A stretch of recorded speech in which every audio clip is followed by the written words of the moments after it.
to link Xbox account to Steam.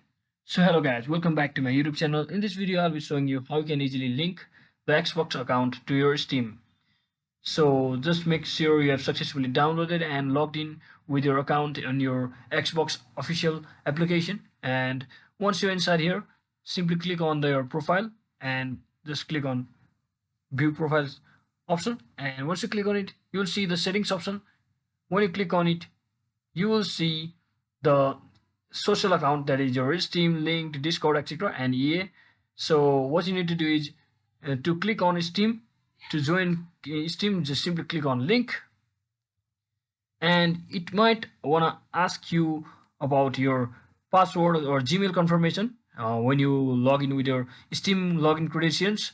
If you do not have already logged in your browser, that's the case. But if you have already logged in your browser with your official Steam account, then you just have to click on simply sign in and wait for some time. And as you can see, simply open it like this, and here you go. That is exactly how you can link your Steam account to Xbox account officially. So you can also unlink from over here. So for this video, hope it was helpful. If it was, don't forget to like and subscribe to the channel. See you on the next one.